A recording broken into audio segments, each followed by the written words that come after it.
नमस्ते दोस्तों। समकालीन हिंदी कहानियों की श्रृंखला में आज सुनिए जानी मानी प्रतिष्ठित लेखिका सुजाता की लिखी हुई कहानी प्रिय उषा। प्रस्तुत है कहानी मेरी जुबानी। मैं हूँ सीमा सिंह। प्रिय उषा, मैं नहीं जानती कि मेरी ये चिट्ठी कभी तुम तक पहुँचेगी भी या नहीं, पर पता नहीं क्यों मेरा मन कहता है कि ये चिट्ठी तुम्हें अवश्य मिलेगी। हो सकता है कुछ लोग इसे मेरा पागलपन कहें या बेवकूफ़ी, पर मुझे लगता है जो ऐसा सोचते हैं उन्हें उनकी सोच मुबारक। पर मेरी सोच यही है, हम प्रेम में दिल की गहराइयों में उतरकर निस्वार्थ भाव से पूरी वेदना और करुणा में भरकर जिन तक अपनी बात पहुंचाना चाहते हैं वे ब्रह्मांड के किसी कोने में भी क्यों ना हों, और इस ब्रह्मांड की बात तो छोड़ो, वे किसी तीसरे लोक में ही क्यों ना हो, हमारा संदेश उन तक जरूर पहुंचता है। मैं नहीं जानती तुम अभी कहाँ हो, इस ब्रह्मांड में हो या किसी इतर लोक में। कहाँ सोचा था तुम इतनी जल्दी इतनी अधिक दूरी तय कर लोगी। कितने साल हो गए मुझे तुमसे मिले हुए, रूबरू हुए। लैंडलाइन से लेकर मोबाइल की घंटियाँ जो तुम्हारे फ़ोन से आती थीं, तब मन का एक कोना चुपके से बता देता था कि ये तुम्हारा फ़ोन है। फ़ोन उठाने के पहले ही इस बात की पुष्टि हो जाती थी कि उधर तुम हो। लेकिन आज जब फ़ोन की घंटी बजी, पता नहीं क्यों मेरा कलेजा मुँह को आ रहा था। बुरी बुरी आशंकाओं के बीच में डोलता मेरा दिल ज़ोर ज़ोर से धड़कने लगा।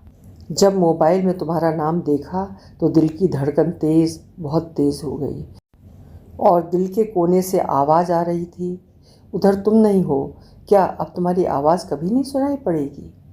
कहीं तुमने कुछ कर तो नहीं लिया? दिल बैठ रहा था, बुद्धि संभालने की कोशिश कर रही थी। कुछ हुआ भी होगा तो क्या इतनी जल्दी? नहीं, पर कोई अशुभ समाचार तो अवश्य है। मैं पसीने से लथपथ हो रही थी। क्यों सत्य में बदल गई मेरी आशंका। उधर से तुम्हारे पति की आवाज़ थी, रो रहा था, उषा नहीं रही। क्या? मेरा मुंह खुला का खुला रह गया। दिल की धड़कन रुक गई। मुझे लगा तुम मेरे पास, एकदम पास आ गई हो, इतना पास कि मेरे अंदर समा गई। मैं न रही, तुम हो गई। तुम मेरे अंदर आ गई थी। फिर मेरी सांसें क्यों थम रही थीं? कुछ पल बाद स्वतः ही मेरी सांसें चलने लगी। तुम्हारा पति कुछ कुछ बोलता रहा, शायद तुम्हारी अच्छाइयों के गीत गा रहा था। पता नहीं फ़ोन कब डिस्कनेक्ट हो गया। एक इतनी प्यारी लड़की का ऐसा अंत तुमने इस तरह क्यों होने दिया? मैं जानती हूँ तुम्हारे सामने यदि मैं ये प्रश्न करती तो तुम खिलखिला कर हंसती। 45 साल में भी तुम्हें प्यारी लड़की का अंत दिख रहा है। तुम्हारी खिलखिलाहट में शामिल होकर मैं भी ठहाके लगाती, पर तुमने ये मौका मेरे हाथ आने कब दिया? भले ही तुम 45 की हो गई हो, पर मेरी आंखों में तुम्हारा आज भी वही रूप बसा है जब तुम कॉलेज के गेट में घुसते समय हिरनी की तरह अपनी आंखें चारों ओर घुमा घुमा कर मुझे खोजा करती थी। तुम्हारी आंखें तभी स्थिर होती जब तुम मुझे ढूंढ लेती थी। मैं साइंस में थी, मेरा क्लास जल्दी शुरू हो जाता। पहली घंटी केमिस्ट्री की रहती थी। सर कक्षा में हमेशा देरी से आते थे, आधी घंटी बीत जाने के बाद। मैं हमेशा तुम्हारे कारण खिड़की के पास बैठती थी। तुम्हारी जिद जो थी, कॉलेज में प्रवेश करने के साथ तुम्हें सबसे पहले मुझे देखना था। पागलपन की हद तक प्रेम करती थी तुम।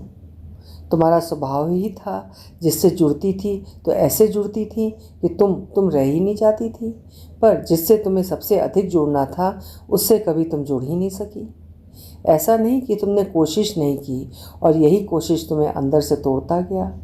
याद है तुम्हें जब तुम्हें पहली बार संतोष देखने आया था, शायद अपने जीजा के साथ? उस दिन कॉलेज में हम लोग तुम्हारा इंतज़ार कर रहे थे।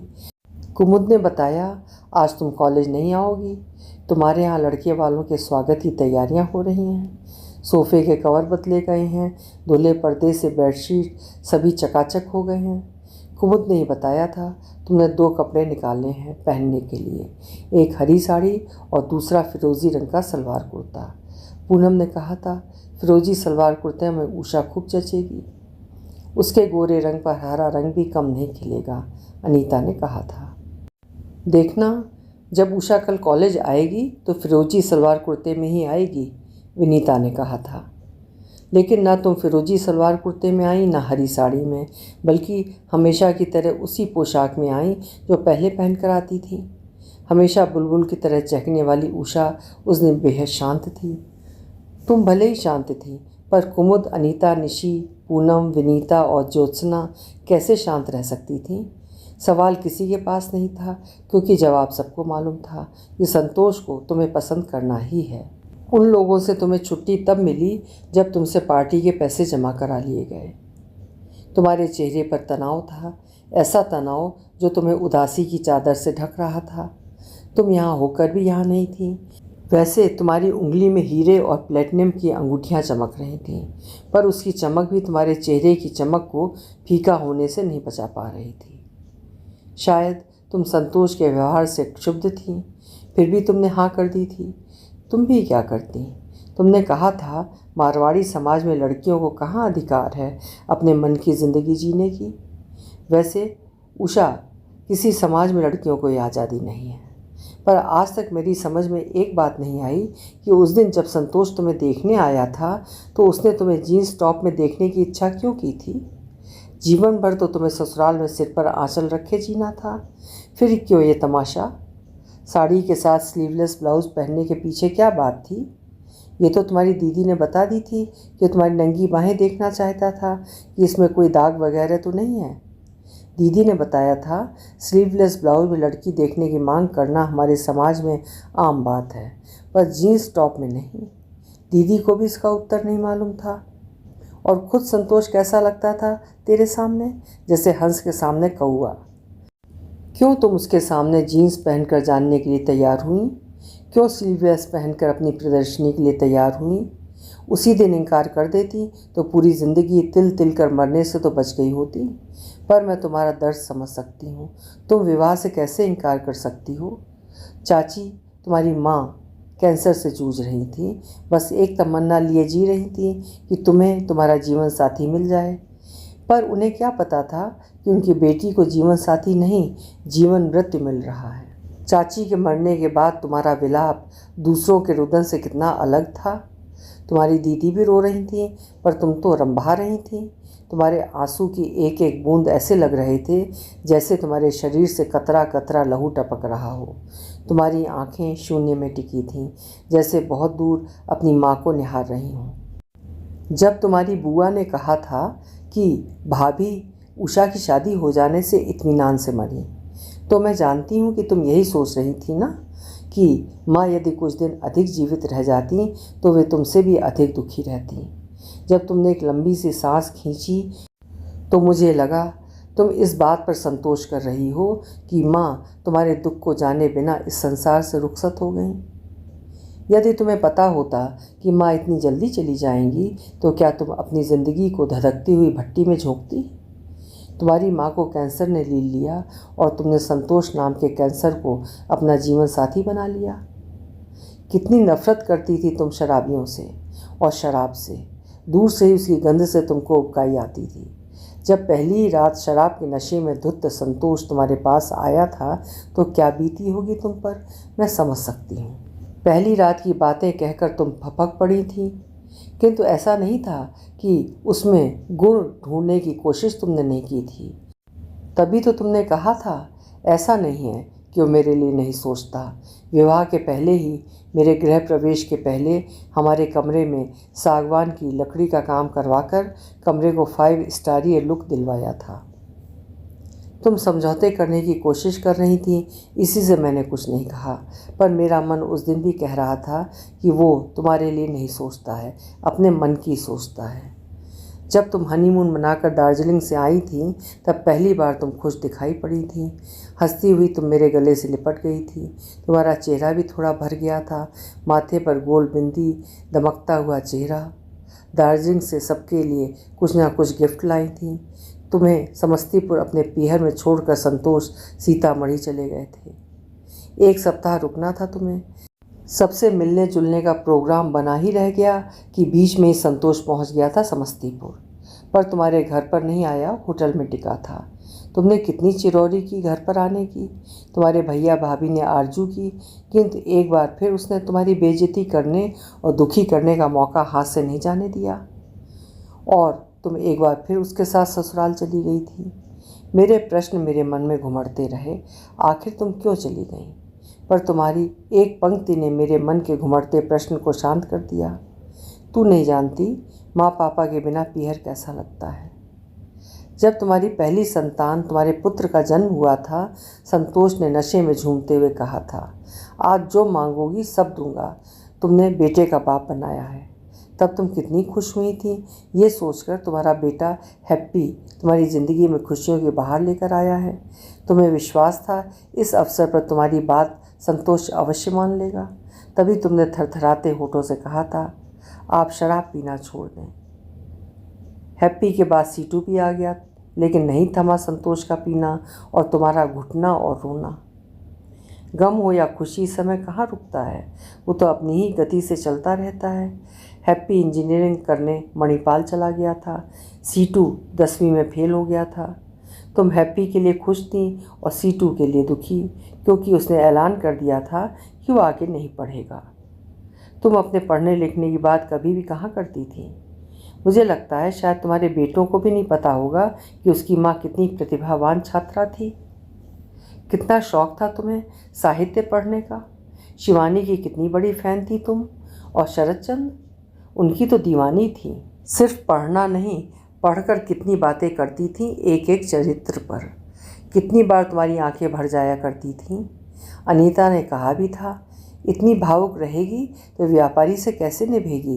वे लोग कहाँ समझते हैं साहित्य, उनका जीवन तो बस पैसा है, पैसा। याद है मुझे आज भी, अनीता ने जब उस दिन बताया था कि उसके मामा का लड़का नींद में बड़बड़ा रहा था, 2 मीटर, और नींद में उसके हाथ में कुर्ते का एक सिरा आ गया तो अपने कुर्ते को फाड़ते हुए चिल्लाया, 2 मीटर। कितना हंसी थी तुम और हम सब। आज भी तुम अपने पेट को पकड़े लोटपोट होती हुई मेरी आंखों में समा रही हो। फिर कहाँ देख पाई तुम्हें इस तरह हंसते। उस दिन जब तुम्हारा फ़ोन आया था, डर गई थी मैं। ऐसा लग रहा था कि तुम्हारी आवाज़ कुएं से आ रही हो, कुएं में जैसे डूबती जा रही थी तुम। इच्छा हो रही थी हाथ बढ़ाकर निकाल लूँ तुम्हें उस कुएं से। मैंने फ़ोन किया, तब तक तुम बड़े भैया के पास सूरत चली गई थी। वहीं से तुमने फ़ोन पर कहा था, अब मैं उसके साथ नहीं रह सकती। सच कहती हूँ उषा, मैं कितनी खुश हुई थी इस शब्द को सुनकर। मेरा मन गौरव से भर गया था। मैं जब जब उसके साथ तुम्हें देखती यही सोचती कि तुम उसके साथ जीने के लिए रह रही हो या मरने के लिए। और आज तुमने मेरी आशंका को सत्य में बदल दिया। तुम्हारी बड़ी भाभी ने कहा था, इतना बड़ा फैसला इतनी छोटी बात पर नहीं लेते। बड़ी भाभी सोच रही थी कहीं तुम उनके माथे हमेशा के लिए न मढ़ी रह जाओ। लेकिन मैं तुमसे उस दिन भी सहमत थी और आज भी सहमत हूँ। वो छोटी बात नहीं थी। वो तुम्हारा भांजा था ना, हैप्पी से ज़्यादा 3 या 4 साल बड़ा। हैप्पी हॉस्टल चला गया था तो वो तुम्हारे पास आकर बैठा करता था। वो हिंदी से एमए कर रहा था। एक तुम ही तो थी ऐसी मामी जो प्रेमचंद्र या अज्ञे पर उससे बातें कर सकती थी। और सब मामियों को कहाँ फुर्सत थी पापड़ और अचार से। मैं जानती हूँ तुम्हें भी उससे बातें करना अच्छा लगता था। तुमने मुझसे कहा था, संतोष राजू को लेकर मुझ पर हमेशा शक करता है। जब तुम मुझे सफाई देने की कोशिश कर रही थी कि मेरा उसका संबंध एकदम पाक है, बिल्कुल माँ बेटे जैसा, तब जानती हो मेरा मन क्या कह रहा था कि कहूँ तुमसे, क्यों जोर दे रही है पाक संबंध पर, बना ले किसी से नापाक संबंध। किस पाक की दुहाई दे रही हो तुम? उषा, ये पुरुषों की बनाई दुनिया है। जितना ही तुम डरोगी, डराने वाले डराते ही रहेंगे। तुमने अपनी ज़िंदगी में उसी दिन प्रकाश आने के हर छोटे से छोटे सुराख को बंद कर दिया जिस दिन तुमने राजू से कह दिया, मेरे पास मत आया करो। तुम उसके भौचक चेहरे को देखकर जो शौक में गई, कहाँ निकल पाई। उषा, हमारे जीवन में एक ऐसा व्यक्ति तो होना ही चाहिए जिससे हम अपने दिल की गहराई से सारी बातें कर सकें। यदि वो व्यक्ति हमें अच्छा लगना लगे तो क्या फ़र्क पड़ता है कि वो व्यक्ति स्त्री है या पुरुष। इसमें क्या बवाल मचाना। नाजायज़ संबंध और जायज़ संबंध में क्या फ़र्क है जानती हो। जिस रिश्ते में प्यार ही नहीं, विश्वास ही नहीं, दम घुटता है जहाँ, वो रिश्ता जायज़ कैसे हो सकता है। नाजायज़ तो तुम्हारा और संतोष का रिश्ता था, जहाँ अविश्वास था, शक था, धोखा था, द्वेष था, कटुता थी। डिप्रेशन नहीं, डीप डिप्रेशन में चली गई थी तुम। उसी से तो तुम्हारी आवाज़ कुएं से आती हुई लग रही थी। लेकिन जब तुमने सीतामढ़ी से सूरत आकर ये फैसला लिया कि मैं उससे तलाक ले लूँगी, तो मैं सोच रही थी कितना अच्छा होता यदि तुम अभी ही तुरंत 3 बार तलाक तलाक तलाक बोलकर इस भयंकर यातना से मुक्त हो जाती। पर मेरे चाहने से क्या होता है। बड़े भैया के साथ छोटे भैया ने भी यही फैसला किया कि तुम्हें संतोष को एक मौका देना चाहिए।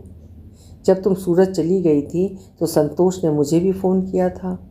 मैंने जब कहा इतनी पवित्र लड़की पर लांछना लगाते वक्त आपकी जिह्वा नहीं लड़खड़ाई, उसने बेशर्मी से उत्तर दिया था, पवित्र रहना ही नहीं, दिखना भी चाहिए। संतोष पवित्रता की बात कर रहा था, जिसे तुमने दाई के साथ रंगरेलियाँ करते हुए रंगे हाथ पकड़ा था। साला कमीना, मैंने मन ही मन 10 गालियाँ दी। तुम भैया के फैसले से क्यों सहमत हो गई थी उषा? क्यों हम औरतों के फैसले हमेशा पिता, पति, भाई या पुत्र ही लेते रहेंगे? शायद ऐसा इसलिए होता है कि हम स्त्रियां अपना वजूद नहीं बनाती, लिपटी रहती हैं उनसे, पेड़ में लिपटी लता की तरह। आर्थिक रूप से पंगु उनकी ओर टकटकी लगाती हुई कितनी दयनीय नज़र आती हैं हम। मैंने तुमसे कहा था ना उषा, मत मान इस बात को। तुम बिजनेस कम्युनिटी से हो, तुम्हारे भाइयों का सूरत में इतना बड़ा साड़ियों का काम है, तुम भी खोल लो एक मैजिक सेंटर, कुछ भी कर लो सूरत में ही रहकर। अलग से एक छोटा सा फ्लैट ले ले, किराए पर ही सही। यदि नहीं तो दिल्ली आ जा मेरे पास, एक छोटा सा रेस्तरां खोल, बाहर निकल। लेकिन तुमने फिर से मौत के दरवाजे पर दस्तक दे दी। तुम्हें सिर्फ राजू से ही नहीं, पुरुष जाति से ही बोलना छोड़ दिया। कितनी डर गई थी तुम। डिप्रेशन की दवा लेनी तो शुरू कर दी, पर वो भी बहुत धीरे धीरे असर कर रही थी।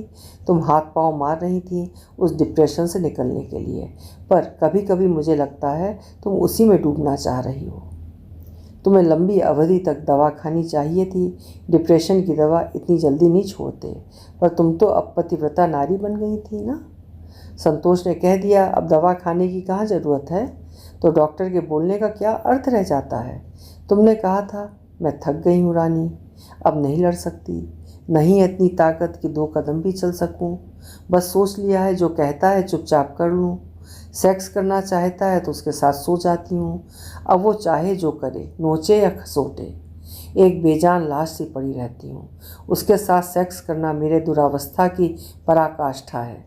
लेकिन सेक्स के लिए मना करने पर ही तो राजू के साथ उसने मुझ पर नाजायज़ संबंध का इल्ज़ाम लगाया था। हैप्पी ने इंजीनियरिंग में मणिपाल में टॉप किया था। अच्छी कंपनी में नौकरी मिली थी बेंगलोर में। तुम खुश तो थी, पर उतनी नहीं जितना तुम्हें होना चाहिए था, या जितनी मैंने कल्पना की थी। जब मैंने कहा था उषा अब तुम कुछ दिनों के लिए हैप्पी के साथ बेंगलुरु चली जाओ, जगह भी बदल जाएगा, तुम्हारी सेहत के लिए अच्छा होगा, और संतोष भी हैप्पी से तो तेरा नाजायज़ संबंध नहीं जोड़ पाएगा। वैसे विकृत व्यक्ति का क्या ठिकाना। पर कहाँ जा पाई तुम। हैप्पी भी बाप का बेटा निकला। डिप्रेशन में रहने वाली मनहूस माँ के साथ रहकर वो अपनी ज़िंदगी का एंजॉयमेंट समाप्त नहीं करना चाहता था।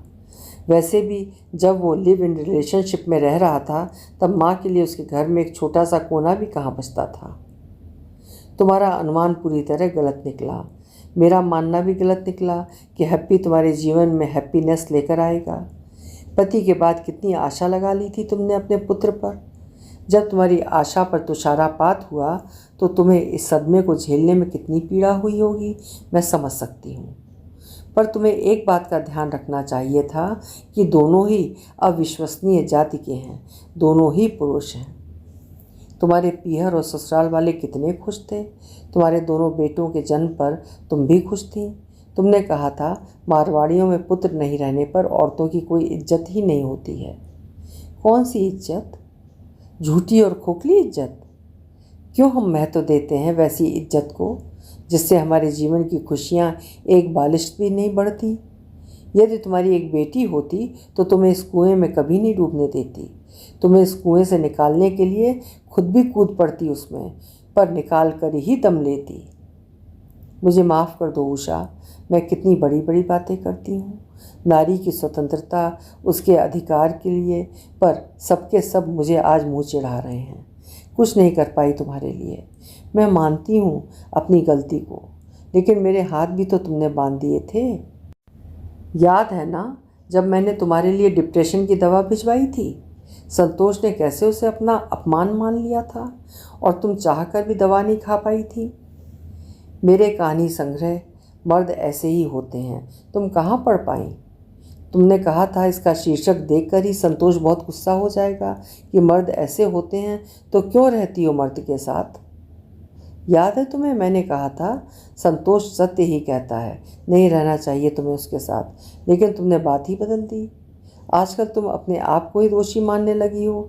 अचानक ये परिवर्तन तुम में कैसे आ गया कि तुम अपने को ही कसूरवार समझने लगी हो? हैप्पी सीटू, कोई मुझे पसंद नहीं करता, कोई तो मेरी बात नहीं सुनता, इसका मतलब कमियां मुझ में ही हैं। कितनी रोई थी तुम फूट फूट कर। कमियां तुम में थी, सब में होती हैं, पर अपने स्वाभिमान के बारे में नहीं सोचना बहुत बड़ी कमी है। उषा, ये कमी व्यक्ति को जीने नहीं देती। आखिरी बार जब तुमसे बात हुई थी तुमने मुझसे पूछा था, आजकल क्यों सिर्फ मरे हुए लोगों के बारे में सोचती रहती हूँ, जीवित व्यक्ति ध्यान में ही नहीं आते। मुझे क्या पता तुम उन लोगों के पास जाने की तैयारी कर रही थी। उषा, फिर भी तुमने कैसे किया इतना बड़ा अपराध? एक बार भी किसी के बारे में नहीं सोचा, मेरे बारे में भी नहीं, जिसे देखे बिना तुम्हारा खाना नहीं पचता था, जिसको सपनों में देखने के लिए तुम ईश्वर से प्रार्थना करती थी। मैंने कहा भी था तुमसे, तुम ईश्वर से ये प्रार्थना क्यों नहीं करती कि ईश्वर तुम्हारे सपने में आए? मुझे सपने में देखकर क्या करोगी? तुमने कहा था एक बार तुम्हें सपने में देखती हूँ तो 1 महीने तक मन प्रसन्नचित्त रहता है। क्या एक बार भी नहीं सोचा मेरे बारे में? तुमने अपनी ज़िंदगी उस पर कुर्बान कर दिया जिसे इस हद तक नापसंद करती थी। अपने अनमोल जीवन को, अपने अनमोल ज़िंदगी को उसके नाम पर समाप्त कर लिया। कैसे किया उषा ये सब? जलने से कितना डरती थी तुम? चूल्हे की जरा सी आंच लग जाती तो बिलख बिलख कर रोने लगती थी तुम। तुम्हारी माँ फ्रिज से बर्फ़ निकाल निकाल कर उस स्थान पर मलती रहती, घंटों ठंडे पानी में तुम्हारी उंगलियां डुबोए रखती, और आज तुमने अपने पूरे शरीर में ही आग लगा ली। कितनी पीड़ा हुई होगी, कैसे सहा होगा? जब इतनी जलन तुमने सहन कर ही ली थी तो उस नालायक को और इस ज़िंदगी को भी सहन करने का एक मौका तुम्हें नहीं लेना चाहिए था? क्या आग की लपटों से भी अधिक धधकती चिंगारी तुम्हें ज़िंदगी लग रही थी? क्या आग की ज्वाला से अधिक पीड़ा तुम्हें ज़िंदगी दे रही थी? कुछ भी हो उषा, मैं तुम्हें माफ़ नहीं कर पाऊँगी, कभी नहीं। तुमने क्यों मेरे मुख पर ये कालिक मल दी कि मैं एक कायर की दोस्त हूँ? तुमने ज़िंदगी से हार कर क्यों औरत जाति को समाज में एक बार फिर से कमज़ोर साबित कर दिया? उषा, क्या कहूँ तुमसे, मन में तूफ़ान चल रहा है। उस तूफ़ान में मेरी कश्ती भी डगमगा सी रही है, पर मुझे निकलना ही होगा। ऐसा करते हैं, मैं तुम्हें माफ़ कर देती हूँ और तुम भी मुझे माफ़ कर दो। हम दोनों सिर्फ शरीर से नहीं जुड़े हुए थे, आत्मा से जुड़े हुए हैं। मैं तुम्हारी पीड़ा, तुम्हारे दुख सबको महसूस कर सकती हूँ। वादा करती हूँ तुमसे, अनाथालय में पल रही एक छोटी सी बच्ची का नाम उषा रखूँगी और उसे खूब पढ़ाऊँगी। वो सब जो तुम पढ़ना चाहती थी, उसे वो बनाने की कोशिश करूँगी जो तुम बनना चाहती थी। मैं जानती हूँ जब तुम झिलमिल सितारों के बीच से उस बच्ची को देखोगी तो बहुत खुश होगी। उस बच्ची उषा की रुनझुन करती आवाज़ में तुम्हारा भी सरगम होगा। जब कभी वो डगमगा कर गिरने लगेगी तब तुम उसे संभालोगी भी। इस उषा को उषा की मदद की बहुत ज़रूरत होगी। तुम करोगी ना उस नन्ही उषा की मदद? मुझे पूरा विश्वास है तुम अवश्य उसे सहारा दोगी। इस उषा की चमकती हुई दंत पंक्तियों में तुम्हारी मुस्कान भी मिली होगी। तब मैं समझ जाऊंगी तुमने मुझे माफ़ कर दिया है। तुम्हारी रानी। अभी आप सुन रहे थे सुजाता जी की लिखी हुई एक मर्मस्पर्शी कहानी प्रिय उषा, जिसने आपके मन को भी ज़रूर झकझोरा होगा। अगर कहानी आपको पसंद आई है तो लाइक ज़रूर करिएगा और अपने विचार कमेंट सेक्शन में भी लिखिएगा। कल फिर मिलेंगे। आपका समय शुभ हो।